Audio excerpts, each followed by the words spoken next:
지금 이 시간에는 우리 함께 하나님의 말씀을 보시겠습니다. 에베소서 1장 7절부터 12절까지입니다.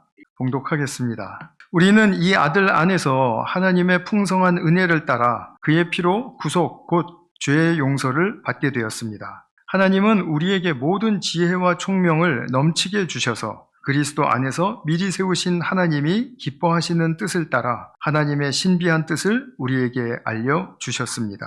하나님의 계획은 때가 차면 하늘과 땅에 있는 모든 것을 그리스도 안에서 그분을 머리로 하여 통일시키는 것입니다. 하나님은 그리스도 안에서 우리를 상속자로 삼으셨습니다. 이것은 모든 것을 자기의 원하시는 뜻대로 행하시는 분의 계획에 따라 미리 정해진 일입니다. 그것은 그리스도께 맨 먼저 소망을 둔 우리로 하여금 하나님의 영광을 찬미하는 사람이 되게 하시려는 것이었습니다. 아멘. 제가 말씀을 위해서 잠시 기도하겠습니다.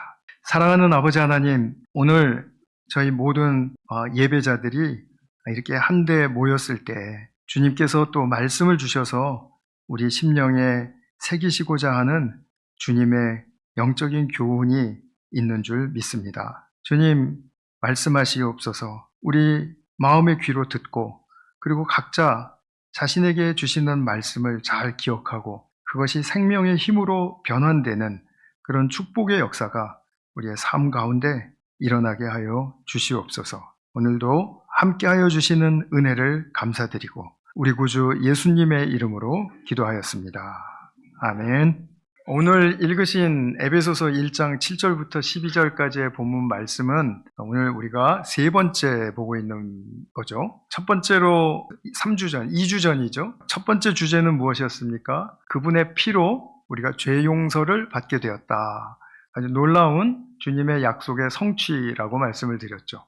두 번째는 무엇이었습니까? 지난주에 그리스도를 머리로 하여 하늘과 땅에 있는 모든 것들을 통일시키시는 그리스도의 사역, 바로 1장 10절에 나와 있는 말씀을 또 근거로 해서 말씀을 드렸습니다. 오늘은 세 번째 주제, 그리스도 안에서 우리를 상속자로 세우셨다라는 그 말씀을 함께 살펴보려고 합니다.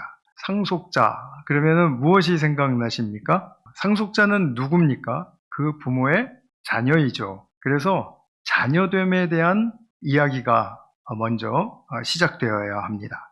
구원받고 하나님의 자녀가 된 사실을 다 인정하시죠. 하나님의 자녀가 되었다라는 건 정말 참 감격스럽고 그리고 굉장히 기쁜 그런 말씀입니다. 그리고 역사입니다. 내가 하나님을 아버지라고 부르는 것에 대해서 정말 감동이 있고 그리고 내가 그분의 아들이요 딸이라는 사실에 대해서 내가 참 자부심이 느껴진다. 또는 이것은 정말 내 삶의 기쁜 일이다 라고 이렇게 생각할 수 있다면 그것은 자녀됨에 굉장한 진가를 누리고 있는 삶이라고 말할 수 있을 것입니다. 근데 우리의 삶 속에서 가만히 생각해 보면 내가 부모님의 자녀로 태어났다라든지 아니면 또 우리 요즘 결혼하시는 분들 많은데 결혼해서 며느리가 되고 사위가 되었다라는 것, 그런 것에 대해서 정말 많이 부모님에 대한 경탄과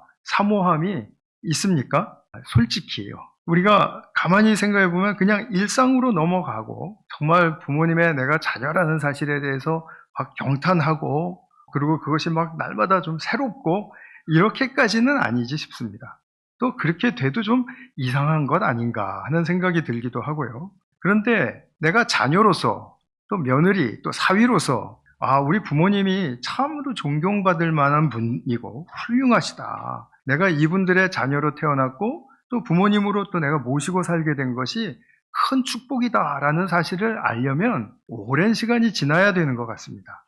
오랜 시간 동안에 우리 부모님들이 어떤 분들인지 그것을 더 알아가는 거죠. 그리고 그 과정을 지나면서 또는 그 후에 정말 내가 우리 부모님 같은 분들을 만난 것은 제 인생에 굉장히 큰 축복이구나 하고 인정할 수 있게 되는 것이죠. 물론 때로는 부모님으로부터 상처도 받고 또 실망도 하고 하는 일들이 있죠. 사람 사는 곳에 다 그런 일이 있습니다. 그러나 그런 모든 긍정적인, 부정적인 과정을 통해서도 부모님을 더 깊이 이해하게 되고 사랑하게 되면 부모님에 대한 사랑과 존경뿐만 아니라 그분들에 대한 또 연민도 느끼게 되고, 또 정말 우리 부모님은 어려운 시절 또는 어려운 그런 조건을 잘 헤치면서 여기까지 오셨구나 한 것에 대한 경의를 또한 표할 수도 있고, 그것이 소중하구나, 아름답구나, 이런 것도 우리가 고백할 수 있게 되겠죠. 우리가 그 부모님들로부터 받는 유산이 있습니다. 지금 유산 하면은 금전적인 유산을 제가 말하는 것이 아니라, 물론 그것도 일부 포함하겠지만 그것을 말씀드리는 것이 아니라 물려주시는 어떤 정신적인 유산도 있고 정서적인 유산도 있고 또 인격적인 유산도 있습니다. 부모님의 성품을 또 우리가 닮아가거든요. 그리고 또 관계의 유산도 있고 또 추억의 유산도 있죠. 부모님과 함께 지냈던 그 귀한 과거의 시간들, 그것이 굉장히 좋은 추억으로 남는다면 그것 또한 부모님이 물려주시는 유산이죠. 또 우리가 교회에서 가장 중요하다고 생각하는 가치관과 신앙의 유산, 이것은 이루 말할 수 없이 중요한 것이죠. 이와 같이 우리가 하나님 아버지를 생각할 때에도 아버지라고 부를 수 있는 자녀가 되면 아버지에 속한 모든 것을 물려받는 그런 상속자가 됩니다. 이 상속은 누구도 빼앗을 수 없고 누구도 가로막을 수 없는 그런 자녀로서의 특권이고 권리입니다. 당신 이거 어디서 났습니까? 했는데 이거 우리 부모님이 주신 겁니다. 그러면 아무도 태클 못 걸죠. 그거는 너무나 확실한 자기의 권리이고 특권입니다. 상속만큼 정말 당당한 것이 없죠. 그런 측면에서 우리가 상속을 하나님으로부터 받는 상속에 비추어서 생각해 볼 때 그것은 어떤 성경적인 의미를 가지고 있나 하는 것을 오늘 좀 말씀드리려고 합니다. 이 상속을 내려주시는 부모님, 또 우리는 지금 하나님 아버지를 이야기하고 있는데 상속을 주시는 하나님에게는 의도가 있고 상속을 주시는 목적이 있습니다. 그런데 이 목적을 자꾸 희미하게 가지게 하는 것이 뭐냐면 누구는 많이 받았고 누구는 적게 받았고 이런 비교 때문에 그래요. 근데 그런 것들 오늘 우리는 좀 싹 마음에서 제거해버리고 유산 받는 것이 정말 나에게 너무나도 감사하고 그리고 충만한 것이다 라는 그런 측면에서 부모님이 주시는 모든 것들을 우리가 잘 생각하고 해석해 볼 때 이 여러 종류의 유산들은 자녀가 어떤 방향의 삶으로 잘 붙들고 나갈 수 있게끔 해주는 그런 측면에서 상속을 내려주는 그런 의도가 있습니다. 그리고 상속을 또 내려주는 의미는 어떤 수준에 이르는, 어떤 질적인 수준에 이르는 그런 인간으로서 장성한 그런 분량에 이르기까지 성숙해져야 한다라는 것을 목적으로 해서 상속을 내려주시는 것입니다. 그렇기 때문에 두 가지 큰 목적, 내 인생의 방향을 좀 잘 붙들게 하고 그 다음에 내가 붙든 그런 인생의 방향 속에서 성숙한 인간으로서 자라가야 하는 그런 측면에서 상속의 목적이 있다라는 것을 기억하실 필요가 있겠죠. 중요한 유산의 의미입니다. 우리가 잘 아는 마틴 루터 킹 주니어 목사님 기억하시죠? 아버님도 목회자셨다고 해요. 근데 이 아버님도 굉장히 훌륭하셨던 분이었나 봐요.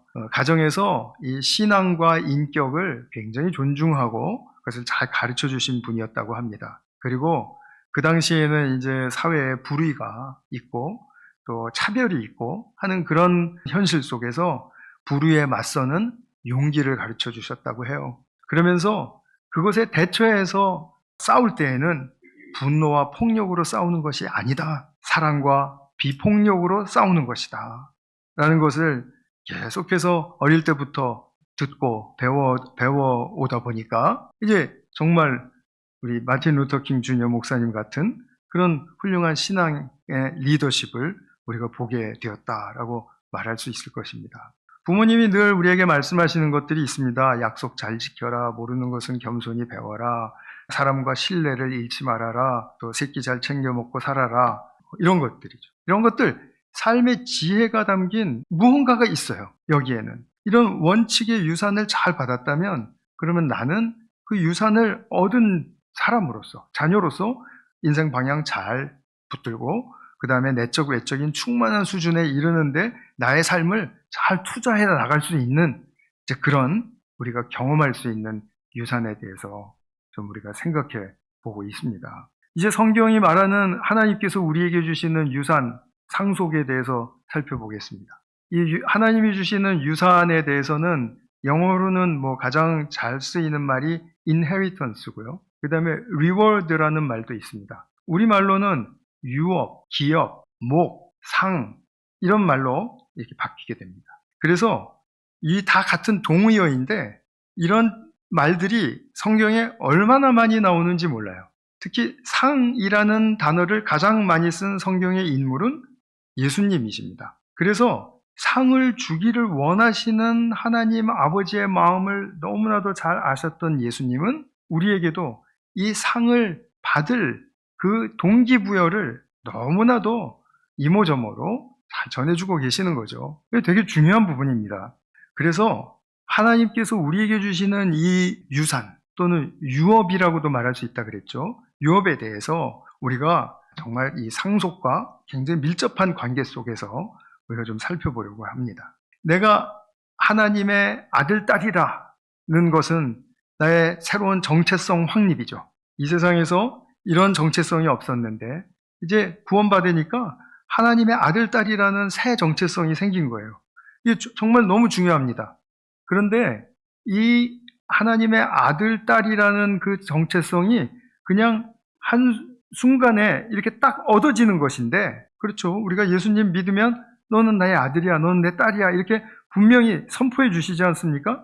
딱 그렇게 되는 것인데 그 다음에는 어떤 의미가 있습니까? 내가 하나님의 아들, 딸 되었다라는 것이 이제는 정체성만 매일 반복하면서 감사합니다라고 얘기할 것이 아니라 이제 자녀로서 어떤 삶을 살아야 하는가, 자녀로서 어떤 인격을 이루어야 하는가, 자녀로서 어떤 성숙한 방식으로 이 삶을 살아가며 사람들을 도우며 살아갈 수 있을 것인가, 이런 성숙도에 대한 문제가 남아있죠. 그렇기 때문에 다시 말하면 장성한 자녀가 되어서 하나님의 뜻을 잘 살아내는 충만한 삶의 존재로서 변화되는 것, 그 과정을 우리는 굉장히 소중하게 여겨야 됩니다. 그 과정은 어떤 인생의 특별한 시기에만 있는 것이 아니라 하나님의 자녀가 되는 바로 그 순간부터 우리의 생명을 다하는 그날까지 계속해서 이어지는 그런 내 인생의 여정에 해당하는 그런 기간에 우리는 변화를 추구하는 것입니다. 이것을 위해서 하나님 아버지께서 우리에게 풍성한 은혜를 베푸시는 그런 행동으로서 하늘 아버지께 속한, 하늘에 속한 그런 유업, 유산을 우리에게 내려주세요. 원래 유산은 부모님이 돌아가신 다음에 받는 거지 않습니까? 근데 하나님은 안 돌아가시니까 이제 하나님 이렇게 살아계시는 그 역사 속에서 우리에게 이제 주시는 겁니다. 자녀로서 이렇게 살아야 된다라는 그런 의미를 가지고. 그래서 결국은 하나님께서 우리에게 유산을 주셔서 하나님 나라의 모든 축복을 누리게 하시는데 목적이 있습니다. 아까 우리가 찬양을 했을 때에도 우리가 간구하는 것보다 더 많은 것을 주시는 하나님, 우리가 기도하는 것보다도 더 많은 것을 이루어 주시는 하나님. 왜 많이 주시고 왜 더 이루어 주십니까? 우리가 하나님 나라의 모든 축복을 더 많이 누리라는 거예요. 그게 부모로서 자녀에게 바라는 바이죠. 아버지 하나님의 마음도 그런 맥락에서 동일하다라는 말씀입니다. 그런데 문제가 생깁니다. 이제 성가대 찬양으로 우리가 들어가 봐야 됩니다. 이 광야를 만난다라는 데 문제가 있습니다. 자, 이 광야로 들어가게 되면은 너무 고난이 많고 고생이 많아요. 그러니까 그렇게 약속의 축복을 주신다라고는 하는데 그게 그렇게 믿겨지지가 않는 거죠. 왜냐하면 현실에 자꾸 부딪힐수록 너무 힘들어지니까. 그리고 고생스러워지고. 그래서 하나님을 믿는 자녀임에는 분명하지만 내가 왜 하나님의 자녀로서 유업의 약속을 이렇게 큰 것들을 다 받았고 하나님 나라의 모든 축복을 주신다고 하는데 내가 왜 이렇게 고난과 고민과 고생이 많아야 하는가? 우리는 의아해하지 않을 수가 없지 않습니까? 옛날에 하나님은 모세를 통해서 당신 백성들을 출애굽시키기로 결정하셨죠. 그리고 어디로 인도하시려고 했습니까? 가나안 복지의 땅으로 인도하시겠다라는 그런 약속의 말씀을 전했을 때 이집트에서 그 말씀을 들은 백성들은 너무 감사하고 너무 기뻤을 거예요. 그렇죠? 그래서 정말 그 흥분과 기대와 그 사모하는 마음을 가득 채워서 모세를 따라서 생명을 걸고 그리고 그 수백만의 사람이 이제 나오게 된 거지 않습니까? 근데 그 많은 사람들이 광야로 나오니까 채 3일도 안 되었다라고 성경은 증언하죠. 출애굽기 16장에 보면 마실 물이 없는 거예요. 그러니까 너무 공포인 거죠. 위기감이 이루 말할 수 없었겠죠. 그리고 먹을 것도 변변치가 않습니다. 자기들이 뭐 좀 가져온 것들은 이거는 정말 비상식품인데 이거 몇 끼니를 채워가면서 먹을 수는 없다 이 말이죠. 그런데 보니까 음식을 구할 곳이 이 광야에는 없어요. 그러다 보니까 이제 패닉, 굉장히 무서워진 거죠. 공포. 그러니까 이제 이 불평과 또 원망을 하면서 이제 이 고생을 하기 시작했는데 이 고생이 몇 년 갔죠? 40년 갔습니다. 이렇게 고생이 심한데 그런데 하나님 말씀을 가만히 또 들어보면 완전히 또 다른 말씀을 하세요. 신명기 8장 16절의 말씀을 보시면 조상들도 알지 못했던 만나를 먹이셨는데 이는 너희를 낮추시며 시험하셔서 마침내 복을 주려 하심이었다. 자, 이 광야 1세대에게 그래도 만나 주시고 마실 물 바위 깨서 이렇게 공급하시고 하셨잖아요. 자, 그렇게 해서 먹이시고 마시게 하신 것은 다 낮추시기 위함이다. 그리고 시험하시려고 하는 것이다. 그런데 거기서 끝나는 게 아니라 마침내 복을 주려 하심이었다. 이게 마침내 복을 주려 하심이었다라는 이 하나님의 말씀이 잘 들리지가 않는 거죠. 그래서 우리의 삶의 현실 속에서 부딪히는 이 고통과 고난의 문제는 계속해서 하나님의 말씀과 충돌하게 해요. 그래서 하나님의 유업이라는 그 유업의 그들에게는 땅이죠. 하나님이 정말 그 유업의 가나안 땅을 딱 분명하게 보여주시고 그리고 이제 그쪽으로 가자라고 하실 때 그 유업이 거기에 있는 것을 다 아는데도 본인들의 고생이 너무 심하다 보니까 이건 아닌 것 같은데요. 나는 믿겨지지가 않는데요. 이제 이렇게 나오는 겁니다. 이게 솔직한 우리의 고백이죠. 그런데 성경을 가만히 보시면은 이 유업을 취하는 문제에 있어서 부드럽고 순탄하게 주시겠다라고 약속하시지는 않았어요. 그것은 구약 시대에도 마찬가지이고 신약 시대에도 마찬가지입니다. 대표적인 성경 말씀 한 구절을 보시면 디모데전서 6장 11절에 사도 바울이 이렇게 말씀을 하죠. 믿음의 선한 싸움을 싸우십시오. 그리고 영생을 취하십시오. 라고 해요.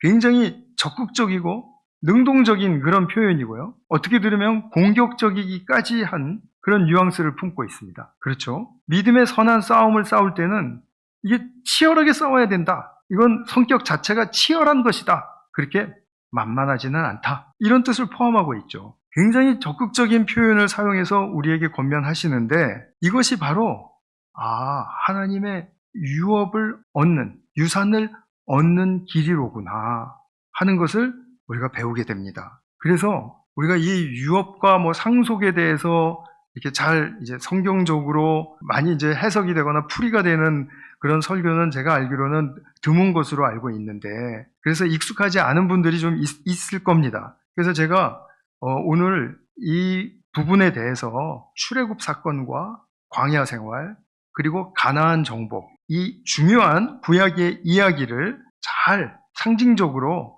풀어서 설명을 해드리려고 해요. 그래서 하나님의 유업과 상속에 대한 이해가 성경적으로 잘 세워지실 수 있는 그런 기회가 되실 수 있으면 좋겠습니다. 그래서 우리가 이제 유업의 길을 이제 파헤쳐 봐야 됩니다. 이스라엘 백성이 종살이 했습니다. 그런데 그곳을 떠나기 전입니다. 떠나기 전에 그들은 어린 양의 피에 그 은혜를 맛본 사람들입니다. 그렇죠. 어린 양을 잡아서 그 피를 자기 집 문설주와 임방에다가 이렇게 발라놓으니까 죽음의 사자가 다 건너뛰면서 그 집안에 있는 사람들을 다 살려주시더라는 거죠. 그걸 발라놓지 않은 집은 다 죽음의 사자가 들어가서 장자들을 죽이는 일까지 벌어졌고요. 자, 그렇다면 이 사람들은 어린 양의 피로 죽음으로부터 구원을 받은 사람들이죠. 굉장히 중요한 상징입니다. 이집트를 떠나기 전에 이미 어린 양의 피로 구원을 받은 사람들입니다. 거기서 이미 하나님의 백성이고요.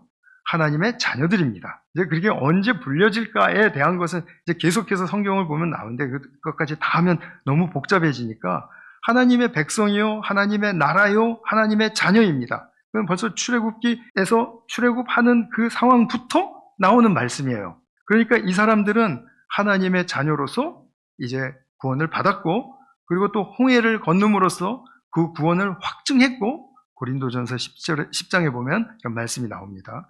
그렇게 했고, 그 다음에 이제 광야로 들어간 겁니다. 구원받은 백성들이 이제 애굽을 떠나서 광야로 들어왔을 때, 그 이제 말씀드린 것처럼 너무 힘드니까 가나안을 소망하고 또 그 땅으로 가기를 바라기는커녕 자꾸 이집트로 돌아가자라는 말이 나오기 시작해요. 그러면서 원망하고 불평하고 어느덧 가나안 땅에 대한 소망은 이집트에 머물 때보다도 훨씬 약해져 있어요. 그리고 그것은 흐지부지 되어 있는 거나 마찬가지예요. 왜냐하면 그곳에 가는 것보다는 돌아가는 게 더 좋다고 생각을 하는 겁니다. 그러면서 힘들 때마다 출애굽기와 민수기를 보면 거의 사건마다 한 사건도 예외 없이 그냥 화를 내고 불평을 하고 그다음에 원망을 하고 모세와 아론에게 얼마나 반목했습니까? 그리고 우리 민족 깨져도 좋아. 돌아갈 사람 모여.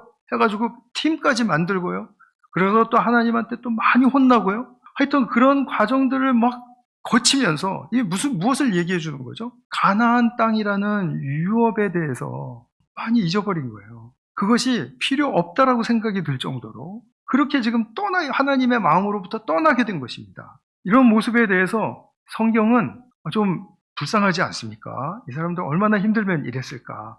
그래서 좀 동정하고 또 연민을 가지고 그리고 그 사람들 편을 좀 들어주고 싶은데 근데 성경은 아주 단호해요. 이들의 문제는 딱 한마디로 믿음이 없었다. 불순종했다. 믿음이 없다라는 말은 불순종했다라는 말이니까요. 이렇게 딱 한마디로 정리를 해서 우리에게 딱 보여주시는데, 가르쳐 주시는데, 자, 그러면 우리가 그 사람들의 현실로 다시 돌아가서 보면, 분명히 약속하신 그 유업의 땅이, 유산의 땅이 바로 저기에 분명히 있었어요. 있었고, 물론 물리적으로는 보이지 않았겠지만, 그거는 본 것이나 마찬가지예요. 그렇지 않습니까?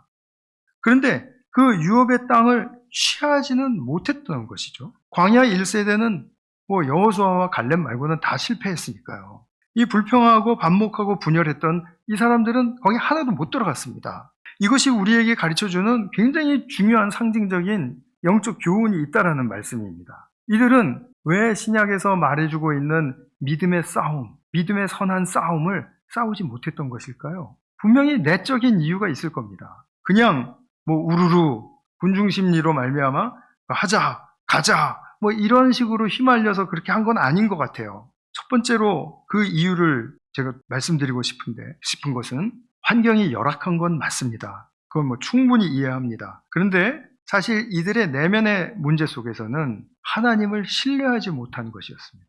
하나님을 신뢰하지 못했기 때문에 이것이 자꾸 흐지부지되고 또 광야가 하나님의 약속보다 더 커졌던 것이죠. 여기에 문제가 있다 그랬죠. 우리는 광야에서 만나는 현실이 하나님을 신뢰해야 하는 그 마음보다 항상 부등호가 이쪽으로 광야 쪽으로 열려 있어요. 그런데 하나님은 항상 뭐라고 말씀하시냐면 광야 힘든 거 안다. 거기서 이제 신발도 떨어지고 옷도 해지고 하는데 내가 늘 신발 신겨주고 그리고 옷도 헤어지지 않게 하지 않았느냐. 그리고 먹여주지 않았느냐. 나를 신뢰해라 라고 하시는 하나님의 신뢰에 대한 마음으로 부등호를 하나님은 열어놓으세요. 그러니까 매일 이것이 지금 충돌되고 싸움이 일어나는 거죠. 그런데 분명한 것은 이게 환경 문제가 아니라 마음 깊이서부터 우러나는 하나님을 신뢰하지 못했다라는 데 문제가 있었다라는 겁니다. 그런데 하나님을 신뢰해야 된다 그러면 그러면 그 말씀 한 10번, 20번 들으면 신뢰하는 마음이 생겨나는 게 아니지 않습니까? 이 신뢰해야 된다라는 그 중요한 우리의 신앙의 행위에 있어서 우리는 무엇이 갖추어져야 되느냐 이것이죠. 이것이 좀 먼저 되어야 되는 것 아닙니까? 그런데 먼저 하나님을 신뢰하지 못하면 일어나는 현상이 있습니다. 그것은 뭐냐면 현실이 너무 커 보이는 겁니다. 이 사람들에게는 가나안 땅과 가나안 사람들이 너무 거칠어 보이고 커 보인 것입니다. 그러면 상대적으로 우리는 어떻죠? 작게 보이는 것입니다. 그래서 민수기 13장, 14장에 그 정탐꾼 사건, 유명한 정탐꾼 사건을 우리가 보면은 12명 중에 10명이 우리는 메뚜기와 같다라는 그런 그 자기 자신들을 비하하는 표현에 다 동의해요. 그리고 또 막 슬퍼서 울어요. 밤새도록. 그러니까 그런 현실이라는 거죠. 이런 경우 있으시죠? 자, 바로 그 가나안 땅 턱 밑까지 오지 않았습니까? 이제 이것이 보여줘요. 보고 있어요. 그런데 목표 바로 직전에 느껴지는 강력한 포기 심리가 있습니다. 이것은 우리 일상에서도 많이 보이는 것들입니다. 자, 새로운 어떤 곳으로 거의 다 갔습니다. 끝까지 갔어요. 이제 마지막 한 발만 더 내밀면 돼요. 마지막 박차를 가하면 됩니다. 그런데 거기 가면 너무 두려운 대상들이 많을 것 같아요. 새로운 풍속도, 또 새로운 기후도, 또 새로운 사람들도, 또 새로운 방식도 다 너무 두려워지는 거예요. 그래서 자기 스스로 위로하는 거죠. 뭐라고 하냐면, 자, 그래도 내가 연약한 중에 여기까지 왔는데 포기하자. 사실은 새로운 것에 대한 정말 두려움 때문입니다.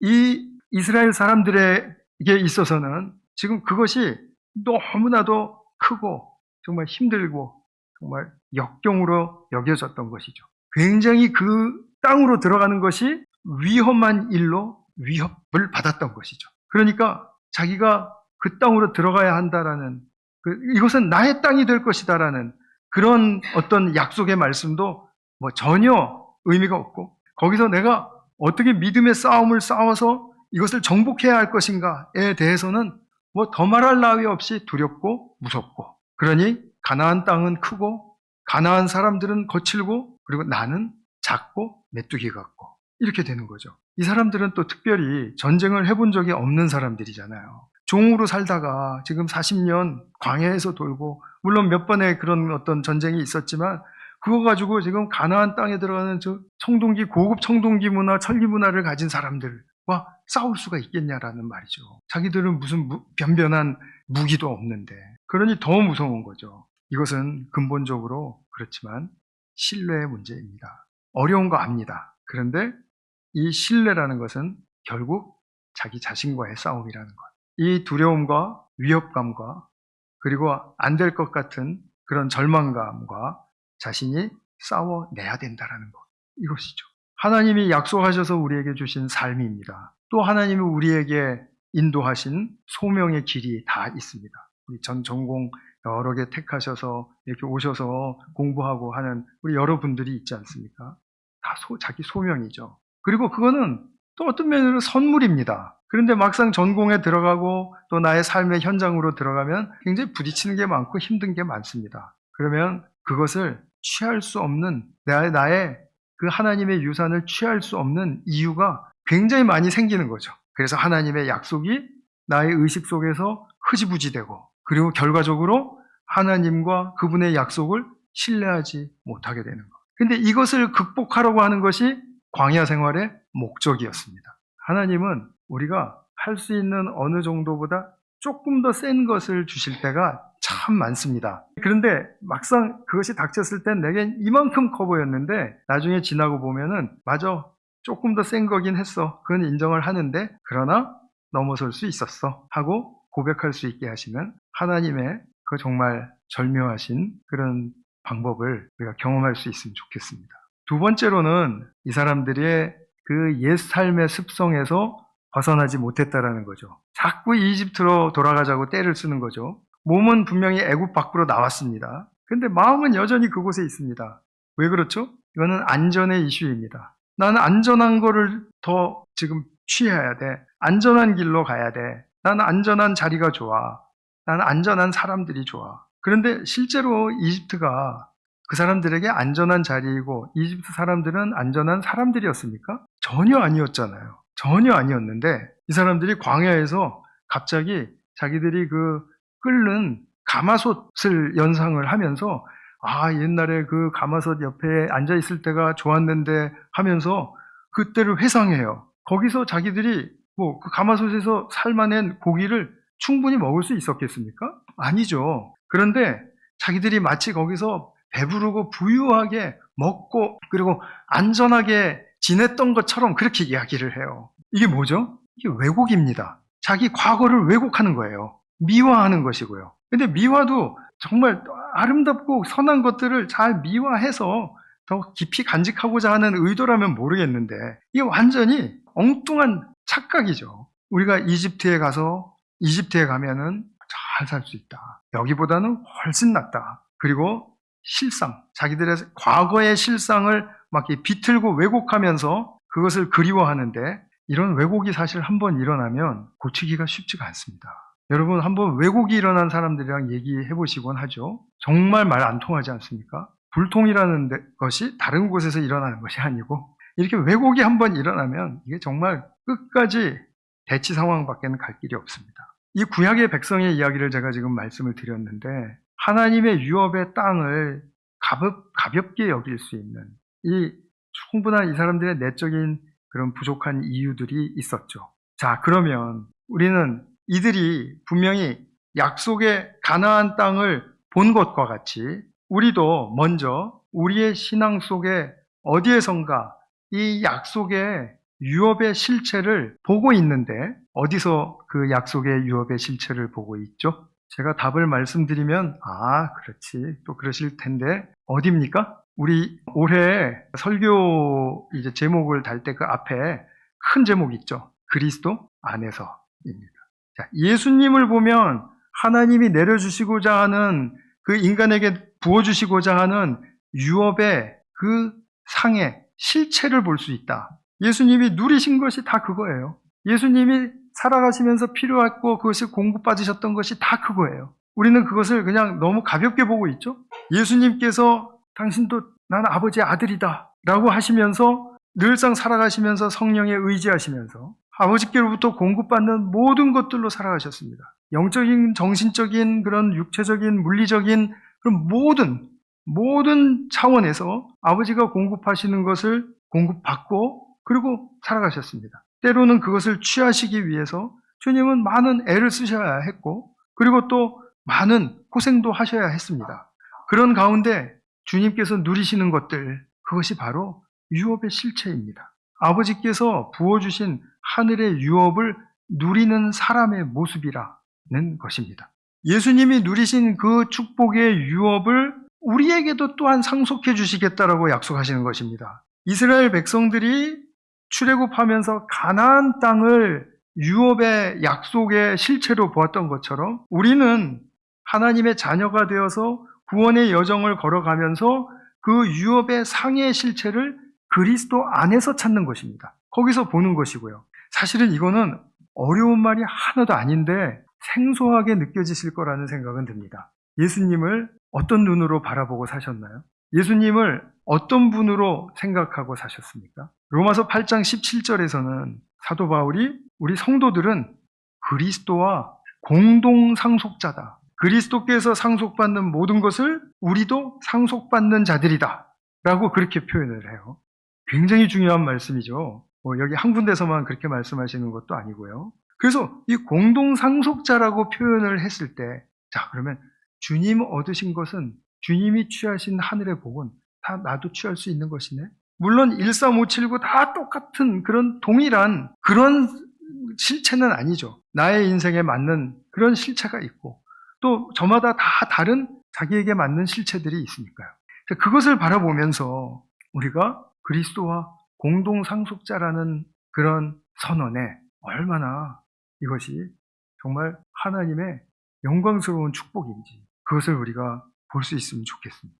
신약 성경은 우리가 구원을 못 받아서 유업의 상을 얻지 못하는 것이 아니라 광야 1세대처럼 어린 양의 피로 이미 구원을 받고서도 약속을 신뢰하지 못해서 또 옛 삶에서 벗어나지 못해서 유업을 받지 못하는 것이다 라고 엄중하게 경고하고 있습니다. 오늘부터 저와 성도님들이 애써야 할 것은 그리스도 안에서 예수님이 누리시는 그 사랑이 어떤 것이며 평안이 어떤 것이며 그분의 용기와 담대함은 어떤 것이며 그분의 지혜와 또 그분의 친밀한 관계 이런 것들은 어떤 것인지 그것을 깊이 묵상하면서 저것을 누리신 예수님, 나도 저것을 누릴 수 있는 하나님의 자녀다라는 사실에 대해서 자꾸 확인해 가실 수 있으면 좋겠습니다. 이제는 내 삶 속에서 예수님께로 주신 것을 나도 취하는 그런 믿음의 싸움을 기대와 사모함을 가지고 행하는 것입니다. 이때 우리는 하나님의 나라의 실체를 발견하고 누리기 시작합니다. 이를 통해서 영생의 기쁨으로 충만하신 우리 성도님들 되시기를 주님의 이름으로 축원합니다.